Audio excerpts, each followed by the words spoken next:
Today we're going to cover Chapter 5, and it's titled, Money is Misunderstood. There's probably not another more appropriate title and chapter in our entire book, because money is so misunderstood by almost every single individual. It doesn't matter how much money you have, whether you have $20,000 saved, whether you have $200 million saved. It doesn't matter whether you were a janitor or you were a CEO of a Fortune 500 company. In all cases, money is misunderstood. And we cover in this chapter 9 key points.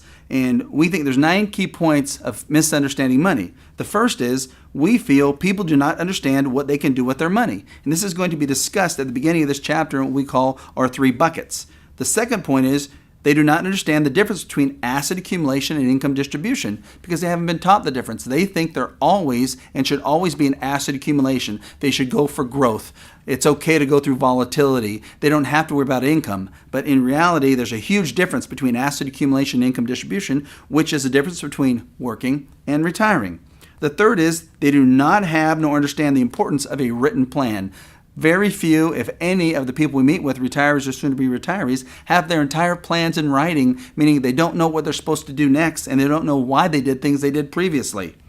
The fourth, they do not understand they can and should use their retirement assets. Just like we covered in the chapter titled Permission to Use Your Money, we want to make sure people know it's okay. You saved money for retirement so that you could use these assets during retirement time. The fifth is they do not understand risk. 99% of retirees and soon-to-be retirees that come through our doors are taking significantly more risk than they thought they were taking. And we look at that many ways. One way that's simple is when we look at what their portfolio is, we'll look at one of their mutual funds. And maybe the stock market, for example, the S&P 500, Index 500, lost 38% in 2008. And we'll look at one of their mutual funds and we'll say, how much did you lose in this mutual fund in 2008? They won't know. If we look up the historical performance of that fund, they might have lost 55% or more in that one fund in that 1 year.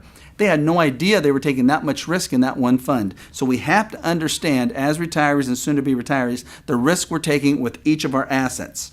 The sixth is they do not understand the absolute need to avoid losses during retirement.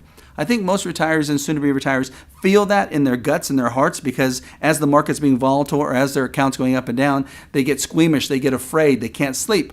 But they truly don't understand the 100% need to avoid losses at all costs during retirement. Because when we're retired, if we suffer a loss, it might take us too long to make it back up before we can start using our assets for income again. We might not have enough time when retirement.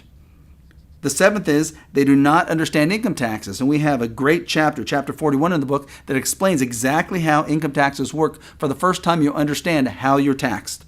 They do not understand how to create guaranteed lifetime income. Most retirees have the single biggest fear of running out of money at some point during their retirement. The way we can get around that fear is by creating income that's contractually guaranteed, legally binding and contractually guaranteed they will never run out of money for as long as they live. Number 9, they do not understand the fees they're actually paying on their assets. And this is key because so many clients walk in our doors thinking they're only paying their current advisor or broker 1% in fees per year on their total accounts. When we do an analysis, we find out in most cases they're paying 3.5%, 4%, 4.5%, even 5% or more in fees per year on their assets. Think what that does to their asset base and the amount of money that's available to provide them income. It might be why they lost more money when the market went down. It might be why they didn't make as much money as when the market went up. So you have to make sure you're very, very conscious at the amount of money you're paying in fees every year. We included 2 forms. If you want to take these forms to your current advisor and have them fill them out and show you exactly the fees you're paying and show the exactly the fees you're estimated to pay over your lifetime, we think it's key in the first step for you to find out really where you're at now. The good news is you're going to know more than you ever knew. The bad news is you're probably going to be shocked when you find out the truth about how many fees you're paying.